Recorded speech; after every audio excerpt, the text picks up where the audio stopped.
Hello, hello. Can everyone hear me? Great. I know you can't see me quite yet. One moment, we're just about ready to get started.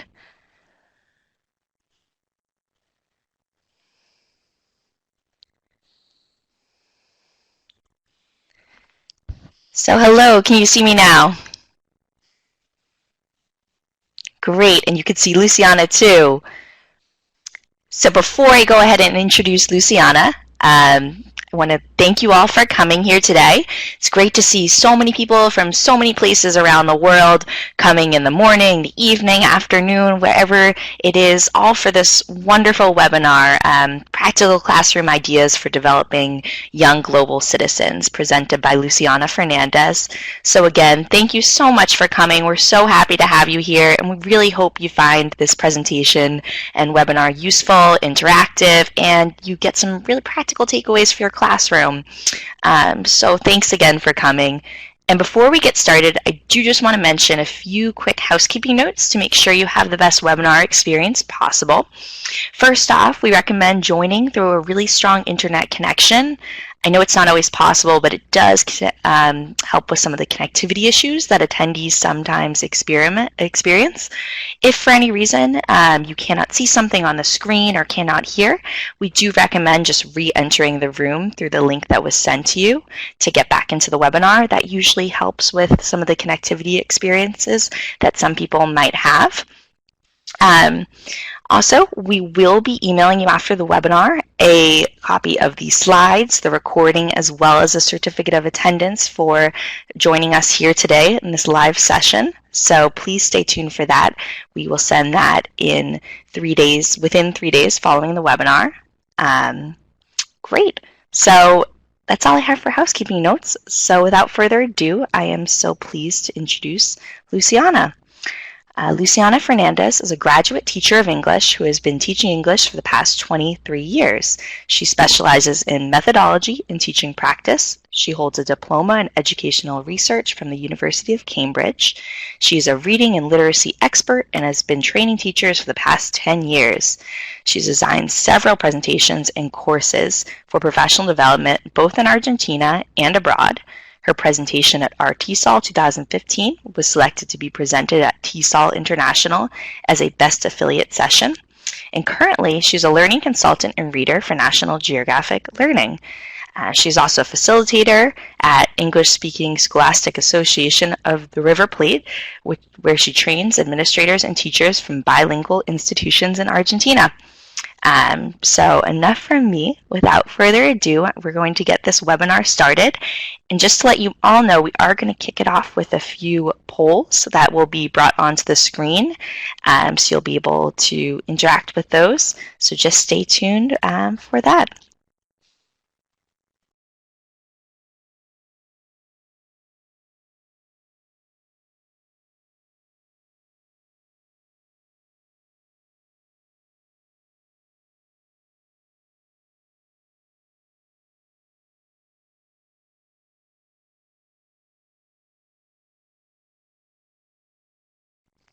Luciana, I think you're on mute there.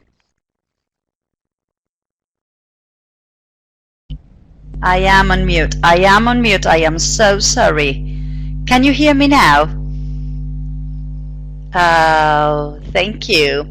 The truth is that I'm so excited and I was so looking forward to saying hello to all of you that I forgot to turn on my microphone.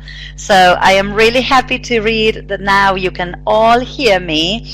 It's a pleasure for me to be here with all of you today. I was telling you that I am from Buenos Aires, Argentina, South America, and that it really makes me very happy to be sharing such a very interesting topic as this one with all of you today. So as Emily was telling you, we are introducing some questions for you to start reflecting upon your practice. And you've got some questions as for whether you know what intercultural awareness is. At this very moment, I'm checking on your answers.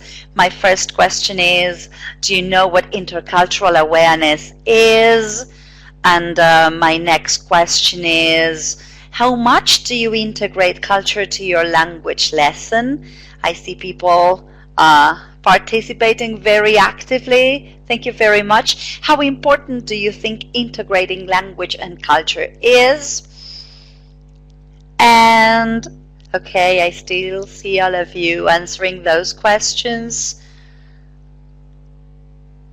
And there will be one more question, which is, do you use resources and materials that promote intercultural awareness?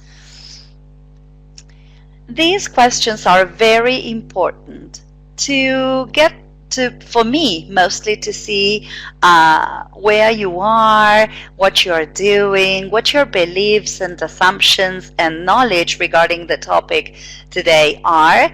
So I can see very happily that you all consider that integrating language and culture really matters. I see many of you saying that you do integrate culture to your language classrooms, which I think is amazing.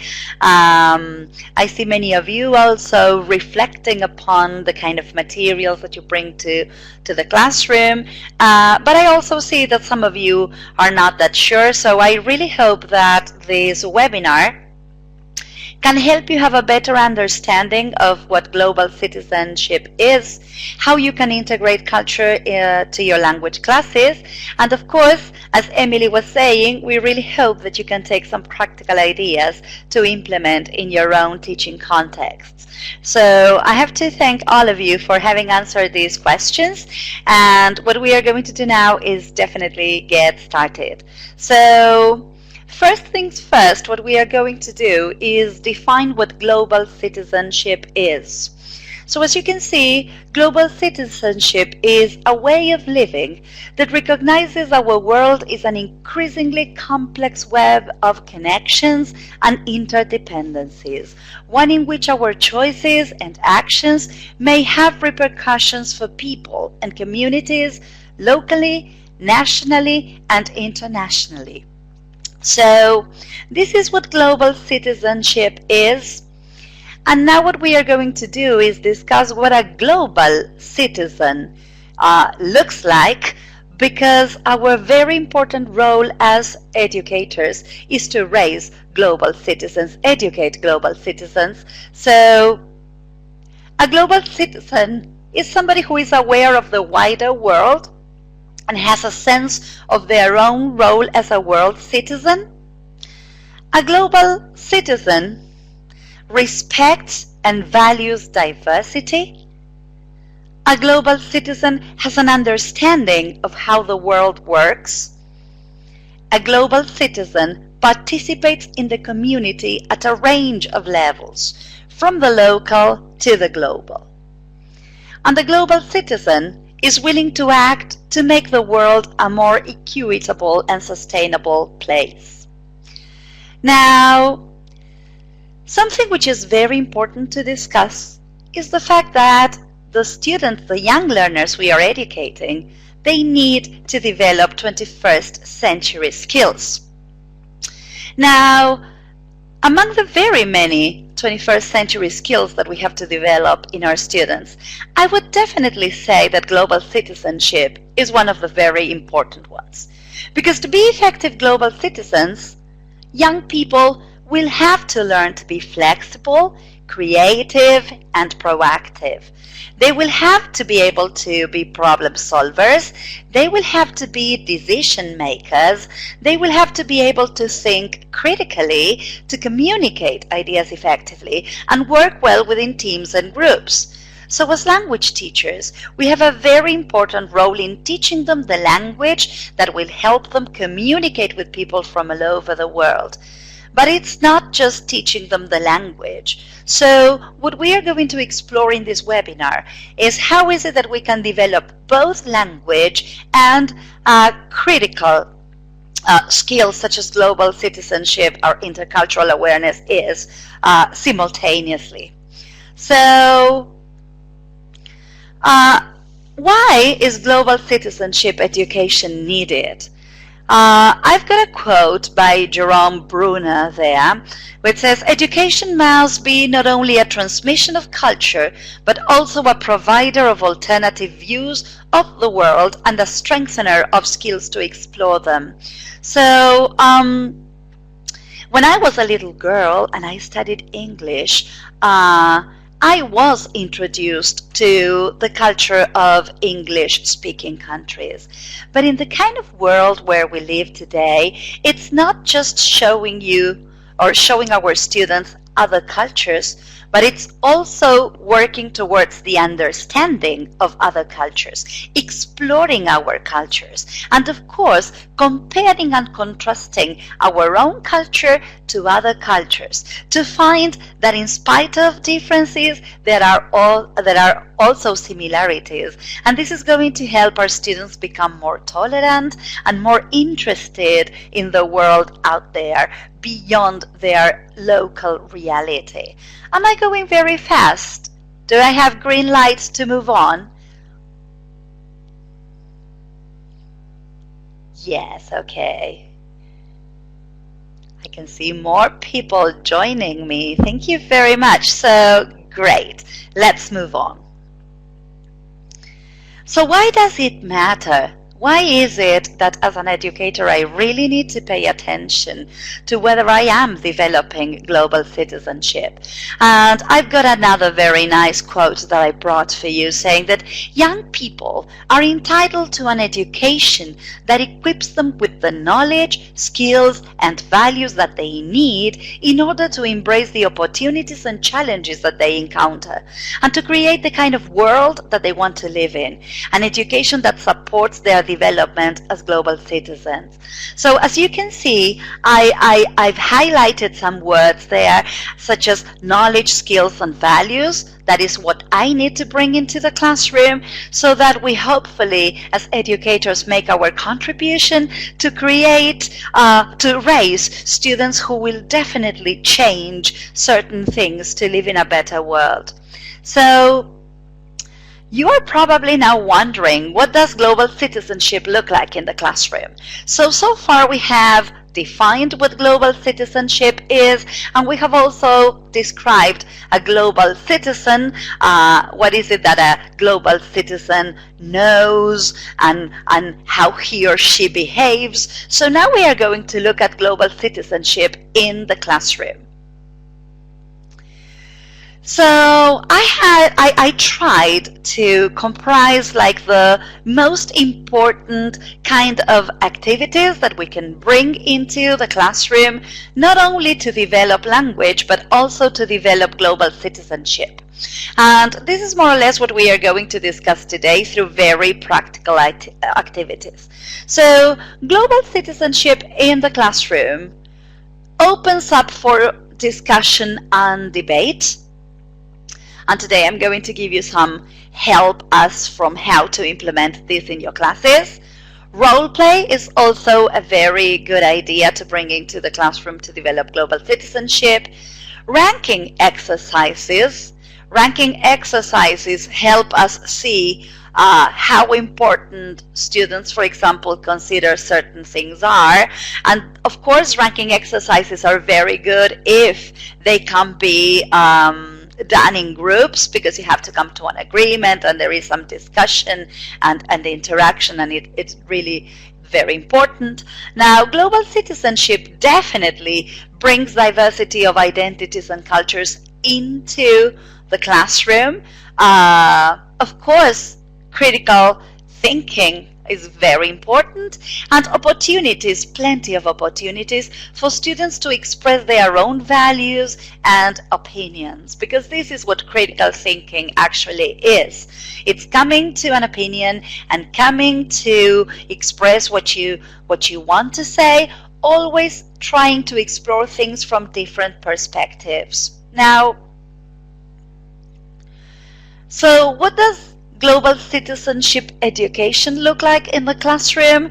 First of all, we need to contextualize the language that we want to teach by choosing Global topics. You are probably wondering what global means, and global is a word that combines two other words, global and local, or local and global. So what do we mean by a global topic, dear colleagues? And the idea is that a global topic is a topic that I can explore from my local reality and then to the global reality. So let me give you an example. Food might be a global topic. I can get started with my students talking about our typical food in the places where we teach, what's their favorite food, what people typically eat in the places where our students live, and then we can learn about what people learn in other places in the world, other eating habits, because you know that they vary from place to place. Now, a global topic is also one which can be first explored globally, and then I'm going to take it to my local reality. Let me give you another example. For example, taking care of water. Water, pollution, for instance. They are global issues. They are global problems. Now, I can discuss pollution and what pollution is doing to the planet, but then I can narrow this down to my own reality. So what can I do as a global citizen in my very small context to make a contribution to a problem which is global in nature? I can see some people mentioning CLIL, and for those who I think it's a very interesting contribution, thank you for that. So the CLIL methodology, it's content and language integrated learning, is going to provide us with the possibility to not only to teach language but also to teach about content which is relevant for our 21st century learners. So thank you for that. So bringing local topics to the classroom, it's like critical. Then we've got the opportunity for students to relate personally to the topics.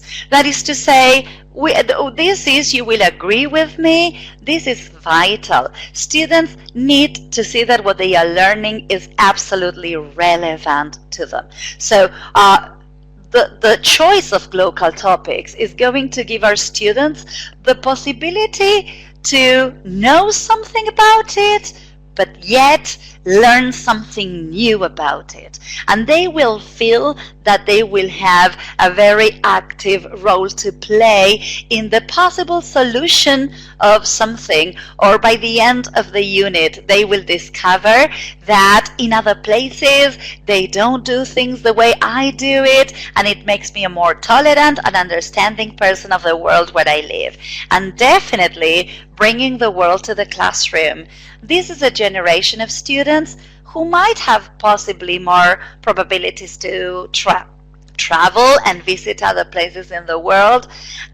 But if they don't, I think we teachers have a fantastic role in bringing the world to the classroom, and today technology helps us a little bit more with that.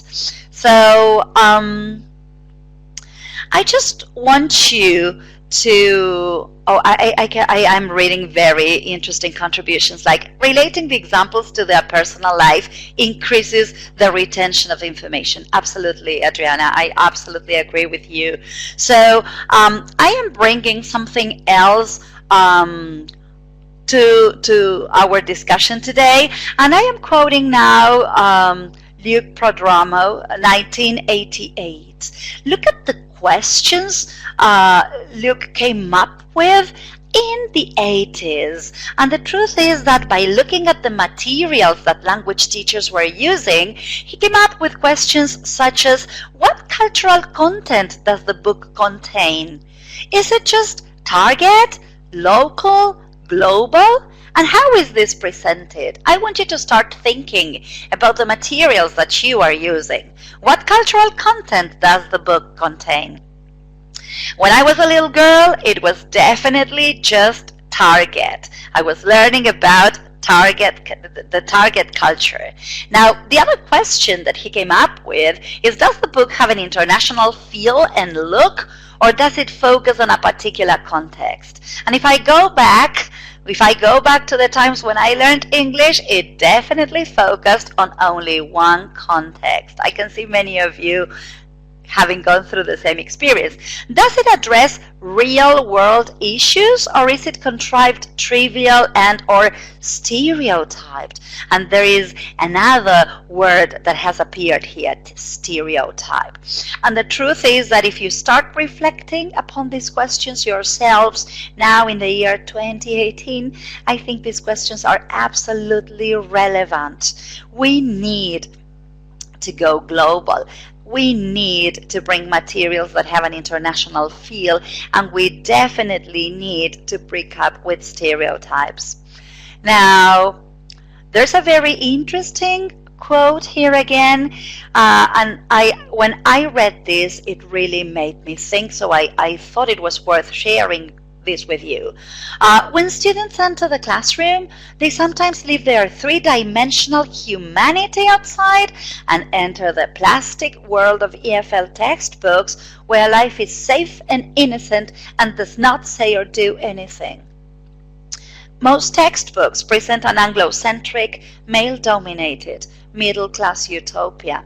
And this was said by Luc Prodromo, 1988. And the thing is that definitely, if there is something we understand today, I see Irina insisting on the fact that today there is more diversity. Of course, and there should be, because we live in a completely different world. We definitely need to bring students' humanity into the classroom, and we need to use materials that will show our students the world and will help them understand the world better. Now, I will also be quoting Chris Lima, saying that in the past, the closer to real life students would get was just role-playing as if they were tourists at a restaurant or going shopping in an English-speaking country. And she came up with this question: how real is it for the majority of language learners in our times around the world? And how relevant is it? And the truth is, I see some of you going, yeah, globally and locally. And the truth is that this quote is going to help us realize that we need to bring real situations to the classroom. They need to feel that what they are learning, also not only language, but also content, is going to help them communicate with people from all over the world. So, the challenge for us, dear teachers, is that rather than teaching stand-alone lessons, that is to say, lessons only focused on language, we can explicitly link the equal opportunity and diversity of content to our language aims. So what we can do is develop our students' English while we also raise their awareness of global issues. So we are going to explore very good ideas that you can take to your classes so that you really work on global citizenship. So just one more thought before we go to the practical ideas. In the kind of world where our students live today, language proficiency is not enough. It's just part of the equation. They do need grammar, they do need vocabulary, they need to be effective users of the language, but most importantly, they also need to be productive global citizens. And this means that they need greater sensitivity to cultural differences, they need to be open to the new and different ideas, and they definitely need to have adaptability. They need to be able to adapt to change. Because culture is like an iceberg. Let's see how much you like this. As you can see, when we talk about an iceberg, okay, there's always a part we see and a part we don't see. So culture, similarly to an iceberg, shows some things which are some characteristics about oneself which are visible, such as our physical appearance and our religion maybe and our language. Sometimes we can tell somebody's religion out of what somebody is wearing. So language is also part of what we can see.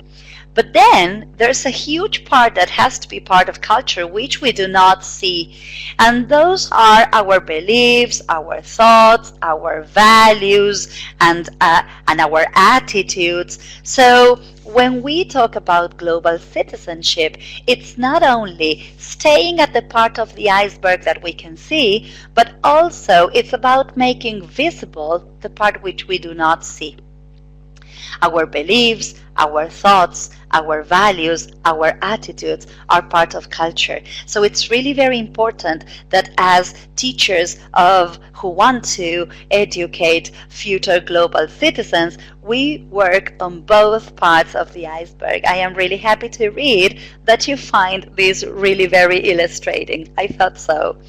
So we have already defined what global citizenship is. We have already spoken about the characteristics of a global citizen, and we have already talked about how important it is to bring global citizenship to the classroom. So the time has come to answer, I think, probably one of the most important questions, which is, how do I do it in the classroom? So this is the part in which we get into practical ideas and activities to develop global citizenship, and the time has come for me to ask one more time if we are ready to move on. If I am going very fast, is it clear?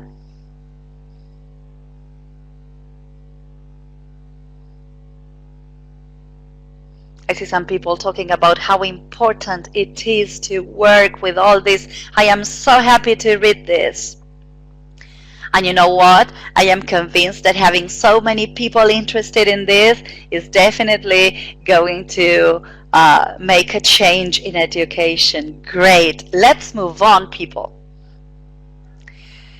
So the first thing that I am going to definitely encourage you to do is to bring photographs. Photographs provide a fantastic and engaging way to inspire your students to consider the experiences of others.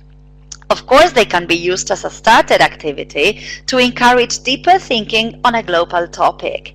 So somebody talks about uncovering the iceberg. Good for you. I like that very much. Now, of course, photographs are a great way of bringing the world to the classroom. Now, what we have to do is definitely move beyond the question, what can you see? The question, what can you see, of course, is the first question. But it's not enough if we just remain there. So what can you see? And then there are other wonderful questions that can get your students ignited or interested in what they are seeing. So I just bring some examples that really will get students interested in other cultures, in other parts of the world. They will be interested because probably they will not be familiar with that. So I just came up with some examples. But for example, animal habitats, that's a local topic. What's on your plate? Look at the question. Really igniting. Cool clothes, arts, my house, around the world, my family. So if you think about it, these are all examples of what a local topic is, presented through a photograph that will get children interested. They will be able to describe what they can see, but it's not enough if we do that. We need to move further because these are starters, as we mentioned before. The idea here is that students can describe what they see, probably make connections with the local reality. Excellent opportunity for the development of structural language and vocabulary. But I'm going to show you now a very nice technique that you can use to enhance critical thinking. Somebody's asking for the name of these materials. We are going to make reference to that later on, but I can tell you that broadly speaking, I've taken some of these materials from the book Our World from National Geographic Learning, and also you've got materials from our brand new material for primary children called Look. But we will be talking about that briefly at the end of this webinar. Now, this is a very nice visible thinking routine that I've implemented and that is being implemented all over the world with great results, called the I see, I think, I wonder. Look at this. Images are an excellent stimulus for a philosophy for children. I love this question of philosophy for children. And this is inquiry-based learning. So the idea here is that students are given time to look at and discuss a selection of the photographs, and then we have to promote a state of wonder, and we have to give them the language frame, I wonder, or I would like to know, so that not only do they see or they look at the picture, but also what they see makes them wonder. And of course, the wonders can be turned into brilliant questions for inquiring. So an example would be, and I need to go back probably to one of my favorite pictures in the previous slide, where there is a house on a rock in the middle of a river. So I can ask my students, like, what can you see? And students say, there is a house, and there is a house, and there is a house on a rock, and I can see a river, and there are trees. But then I can start wondering, why is it that there is a house on a rock? Who lives there? I wonder who lives there. I wonder how many people live there. I wonder why they decided to build a house on top of a rock. I wonder how they get there. I wonder what it is or what it feels like to live in a house like that. So, would you like to live there? Yes, no, why? These are, of course, the questions which get students' curiosity and interest in other cultures and other realities started. Yes, and that's how you get inside the iceberg. I wonder, good for you. I love your contributions. So excellent, excellent. That's the idea. The I see, I think, I wonder is a routine that will allow us to go to the part of the iceberg which we usually do not see. I love that. I'm going to borrow it. Now, bringing pictures from the world. This is a picture that I love. Probably, if you come from Mexico, this will be your local reality. But if you are not from Mexico, you will, yes, Dia de los Muertos. This is how they celebrate the dead. And you know what? Children can make lots of connections, and they can say what they see, and children will also wonder, why are they dressed like that? Why is it that they look like skulls? Yes, the Coco movie is now, of course, helping children make lots of connections, and that's the fantastic thing about bringing the world into the classroom. Students will make connections, and of course we are going to go beyond what we can see, because what are they celebrating? Why do they celebrate it?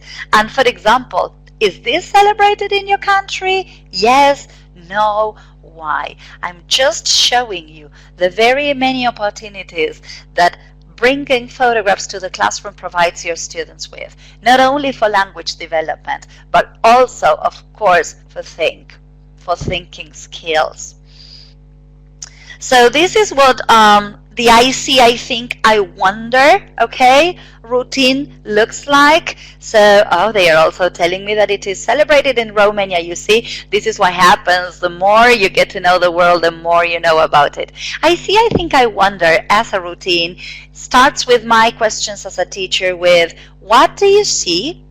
What do you think about what you see? What are your thoughts? What does it make you wonder? And as language teachers, dear colleagues, it's very important that we provide them with language frames. I see, I can see that, I wonder, I am wondering if, I would like to know. These chunks of language really help our students communicate their thoughts, initial thoughts, in a foreign language. Now, so we have already spoken about how important it is to bring the world into the classroom through photographs. And now I'm going to make reference to a local topic. As we mentioned before, local topics are topics that students can explore from their local reality and then open up to the world. Or they are also topics which are global issues and will give our students the opportunity to see what they can do to make a contribution as citizens from their own local reality. So I came up with an example. A local topic definitely is water. So as you can see here, we've got water, water everywhere, okay? Water, water everywhere. I am bringing the local topic to my class. And here you've got another example from, this is, again, in case you wonder, from the book Reach, also National Geographic Learning, where we've got a unit, not a drop to drink, of course. And you know what? If you think about it, this is exactly the intention of a title like this one, Water for Everyone.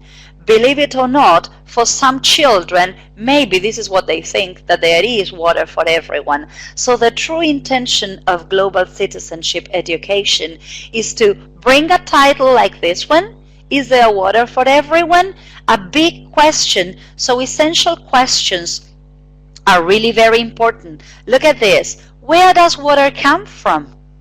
So students will be able to answer this big question from their local reality.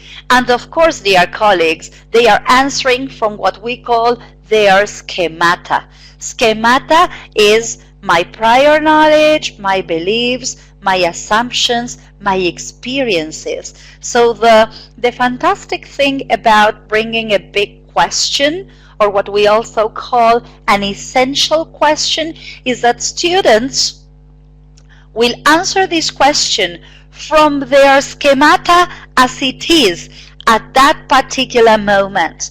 But then, throughout the unit, probably they will learn about the reality in other places as far as water is concerned. So the good thing is that when you go back to the initial question, okay, where does water come from? Or when you go to the title, is there water for everyone? This time, students will be able to explore the essential question not only from their own perspective, but also from the perspective of others. So big questions are really, really great. So as you can see here, we've got another unit opener, and this time it's from the book Our World from National Geographic Learning. And the idea is water, water everywhere. And I want to give you an example of something that happened to me as a teacher. When I was working precisely with this book, Water, Water Everywhere, I decided to bring a poster where there was a picture of planet Earth. And do you know what I asked my children? I asked them, is there water, water everywhere? And just by looking at that visual, the children answered, yes, there is. And you know what question I brought for them? I asked them, do you think water will ever be a problem, children?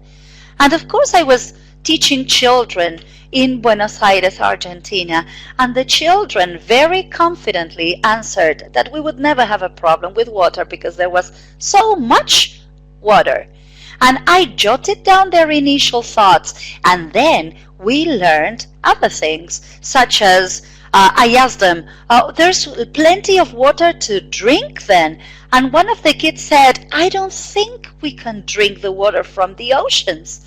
And I stopped for a minute and I said, how can you say that? And then he said that every time he went to the beach, his mother wouldn't allow him to drink the water. That is his experience, his prior knowledge. And then I said, oh wow, that's very interesting. And I said, how is it or why is it that you cannot drink the water? And do you know what, dear colleagues?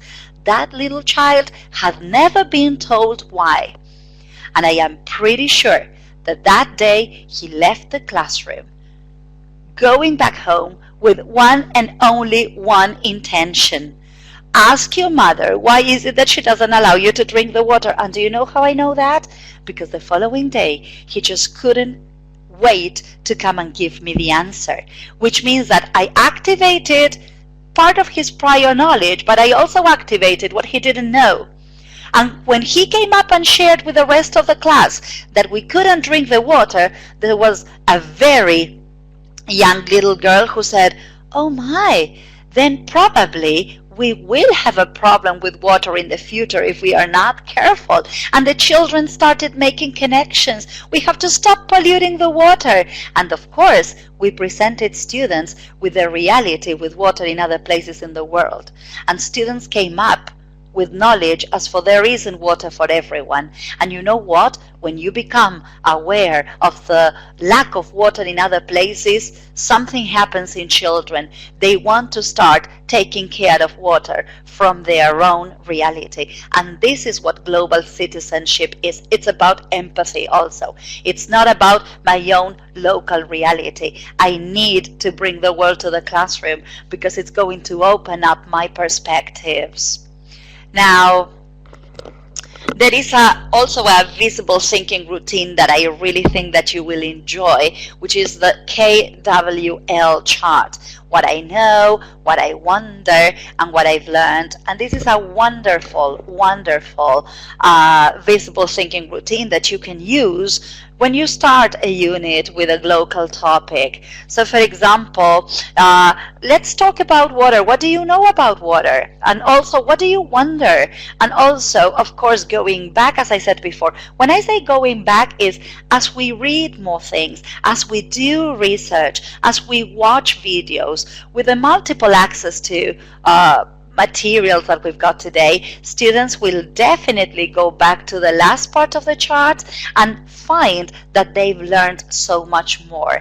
And this is exactly what learning is like inside our heads.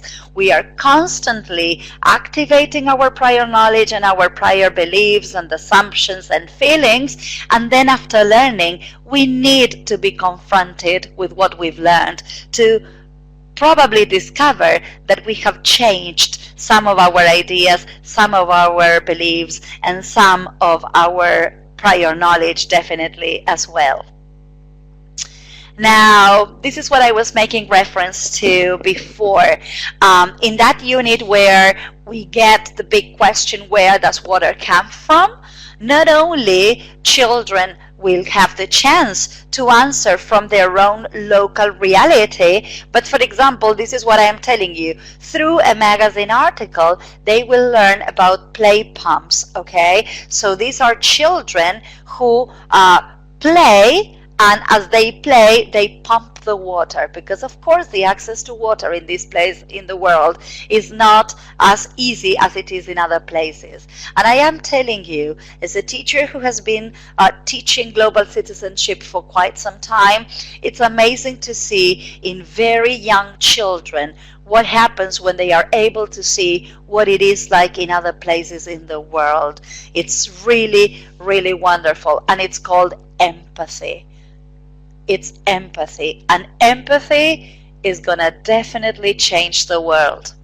So I really like it because at the end of the unit, for example, students can go back to the big question.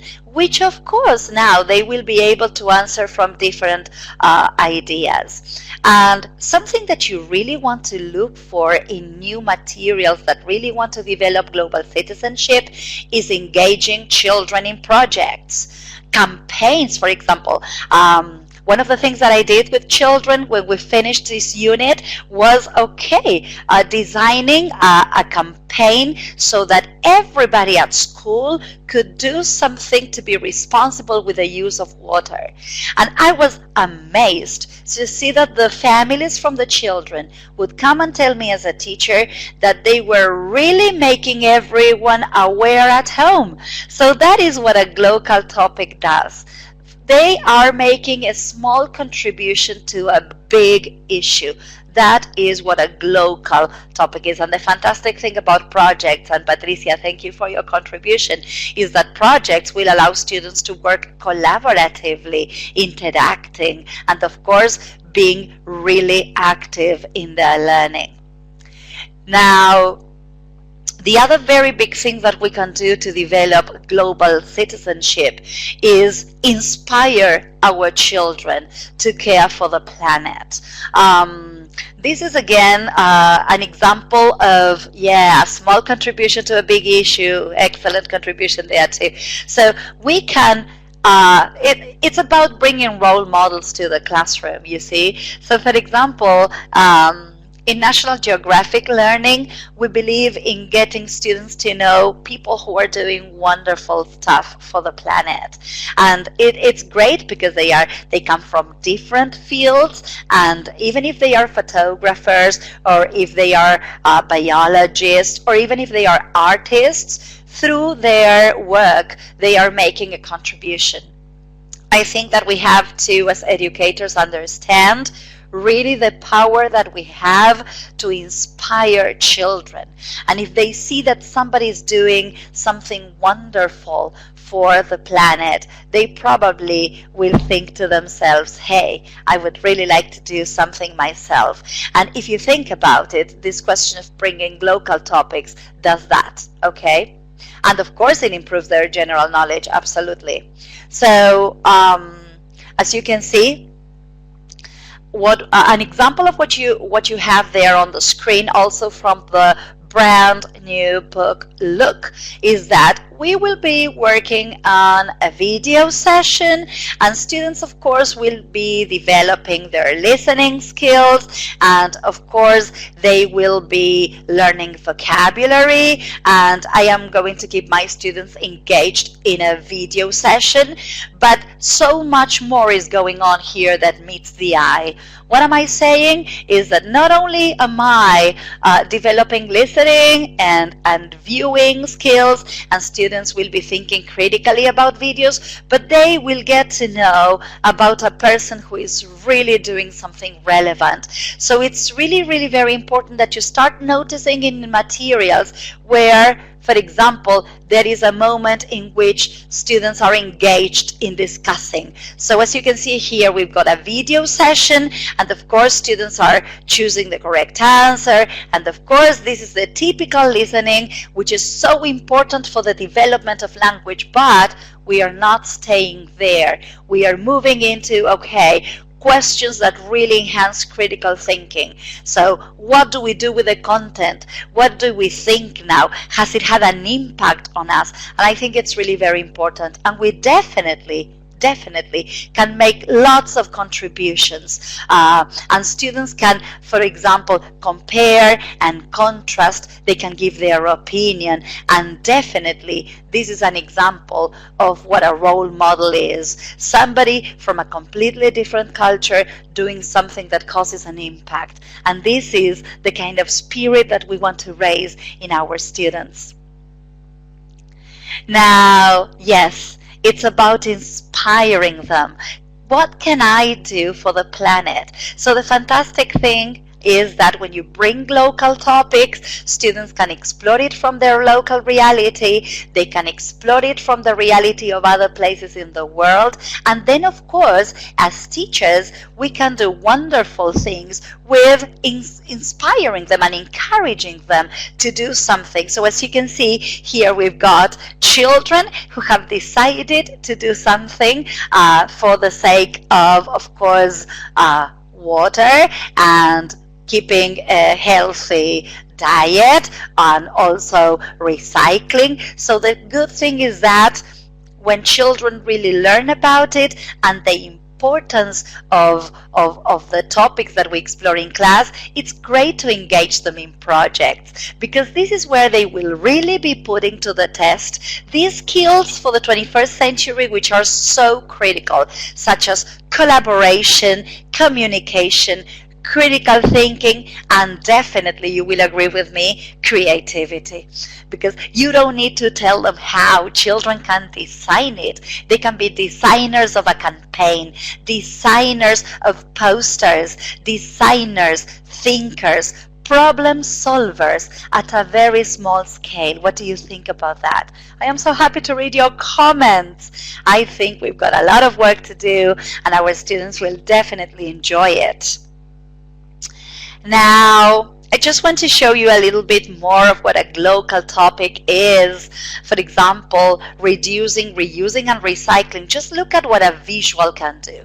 Look at this photograph. It's really, really very, very important that we engage our students in what we call slow looking, because remember that this is the culture of immediacy. These children want like everything very quickly because of technology sometimes. So slow looking is a visible thinking technique. Look closely, because if you just look at this picture from a distance, you can see sculptures. But the moment you slow look, you're going to notice that they are made of material waste, actually. So it's going to get the kids to look, think, and wonder, okay? So moving on, I still want to show you other examples. Again, here we've got a video session. And of course, the video session is going to show children, probably from other places in the world, doing something for a global issue in the hope that it can ignite their own interest in doing something. And as you can see, we've got the typical, and of course, methodologically speaking, recommended before watching the vocabulary, of course, so that they can talk about the topic and answer the questions. But what really, really, really matters is where we move into discussions and questions and interactions, okay, where students definitely have a chance to reflect upon the content of what they've seen. And moving on, it's very important that we introduce local topics, but they also will give us the possibility to work on the things we language teachers have to work on. We really need to develop reading skills. We really need to work on vocabulary. Of course, we need to work on grammar, but this is an example of what CLIL is. We are integrating content and language, and content becomes the ultimate goal. I am interested in talking about recycling. I am interested in talking about water. I am interested in talking about celebrations, and the language becomes the vehicle for that. In order to be able to talk about this content, learn about this content, read, discuss with other people, I need language. So language is the means to an end. And I think this is the big change that needs to take place in our language classrooms. I've got another very nice visible thinking routine that I would like to share with all of you. It's a problem solution jigsaw. And you know what? One of the skills that we need to develop in our children is that they become problem solvers. So this is for students to spot a problem and come up with a possible solution. And again, I would definitely encourage you, dear teachers, to get students not to work on their own, but in groups, so that they can interact and they can negotiate and they can come to an agreement as for a possible solution. And then, of course, they can share with the rest, so that everybody can also make a decision as for which is the best solution, and they also get engaged in assessing a solution and how good it is, and whatnot. Now, other graphic organizers that are really, really very helpful is once we've got a problem, okay, we can spot the problem. For example, it can be water pollution, and we can come up with 3 possible solutions or 3 possible things we can do for that problem. And then students will also be engaged in analyzing the pros and the cons of each of the solutions until they come up with the one that they think is going to be the best one. So as you can see here, we've got plenty of language going on, plenty of vocabulary, but of course at the same time I am providing them with the possibility to develop critical thinking.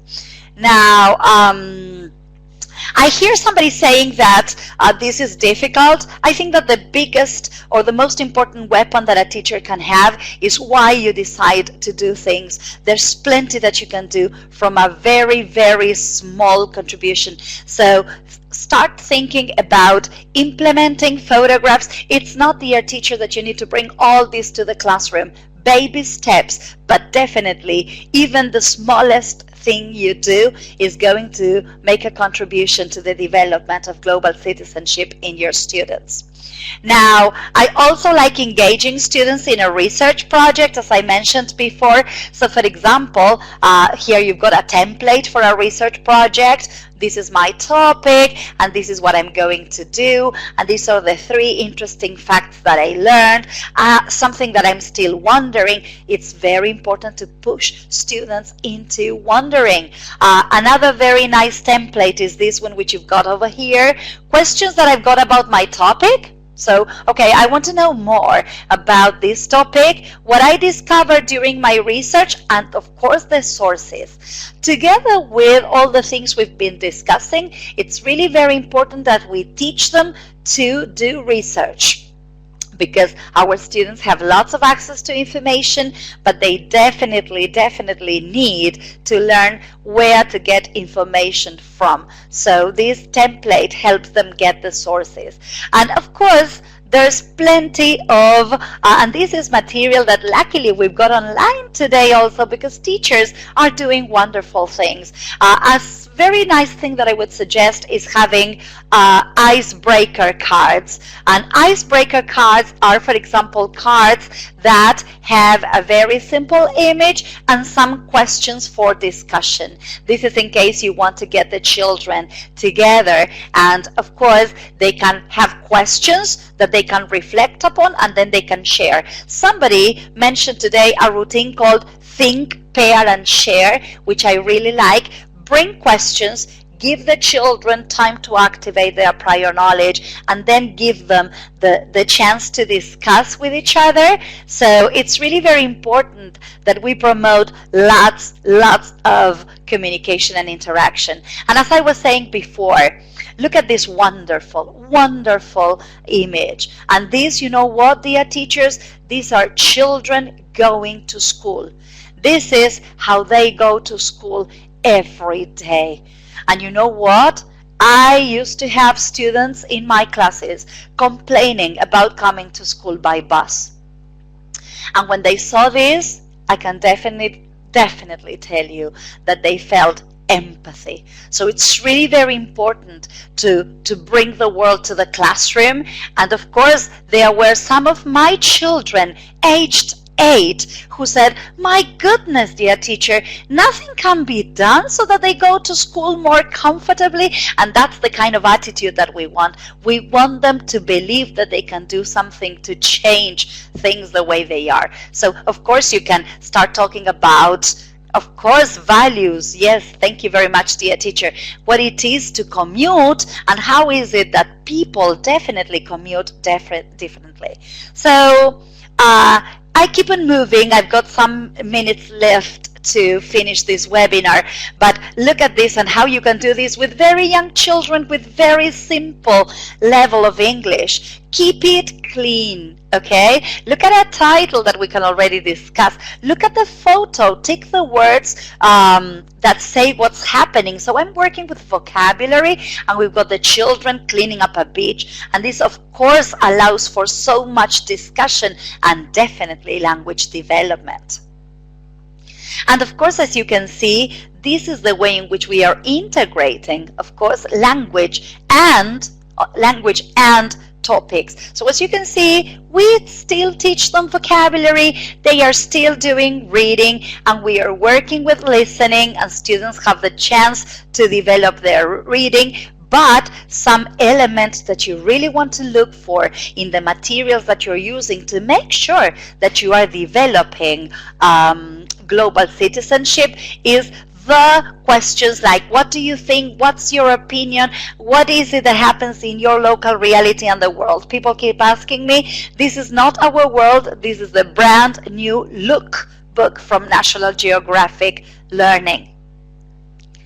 And I still just want to show you the importance of visual input, bringing the world to the classroom through pictures, engaging students in definitely interacting, and of course learning the grammar and the vocabulary so that they can really learn about the world and they can really establish connections with their existing reality.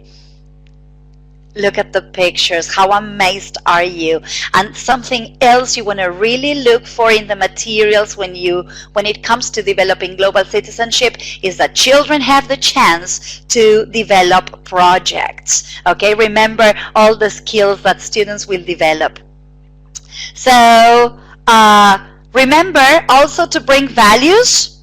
As you can see, working with people who really do wonderful things for the world allows our students to look back on their own values. So you also want to look for these in materials, the explicit teaching of values. So it's really very important that you use books to develop global citizenship. This is the brand new look from National Geographic Learning. It's a reading anthology for young learners, and several of the examples I used for this webinar were taken from this brand new book. I also used material from our world, but I am a very proud academic consultant for National Geographic Learning, and I can tell you that if there is a skill that we develop, it's that one of a better understanding of the world.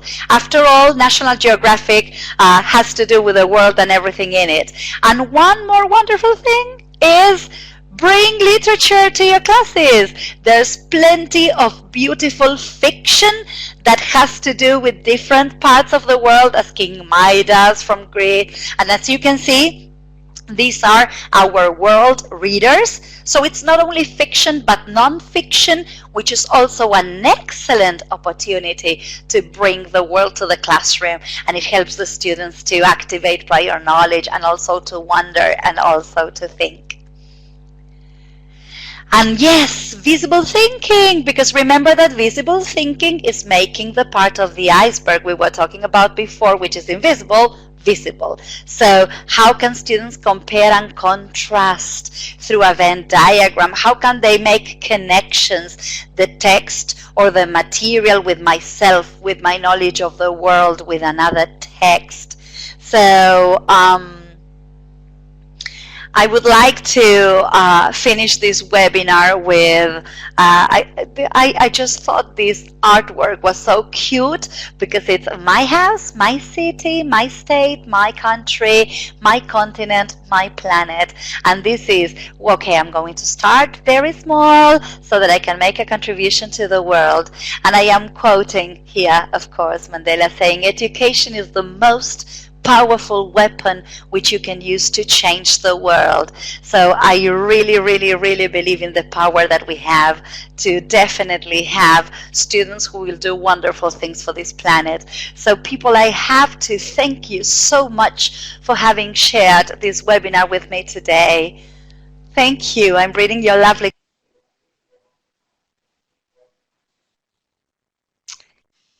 And thank you so much, Luciana. This was such an incredible webinar. I know I found it really interesting, and I hope you all found some things that you can take away to your classroom to help bring the world to it. So I know we're over time now, just a few sort of ending notes I have here.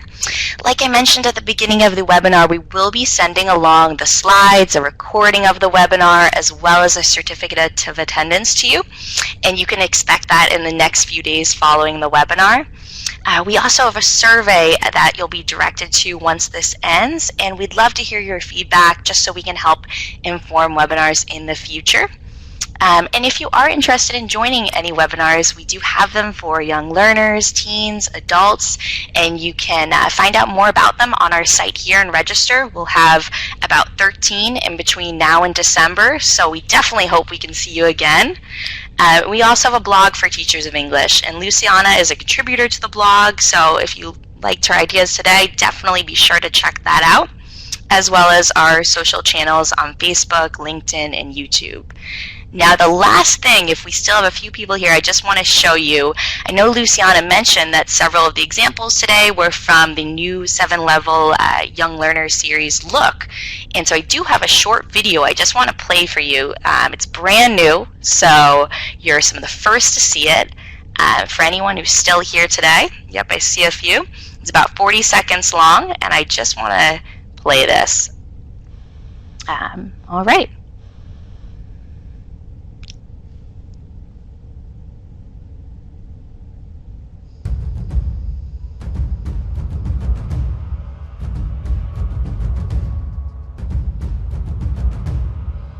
It looks like it's just loading here.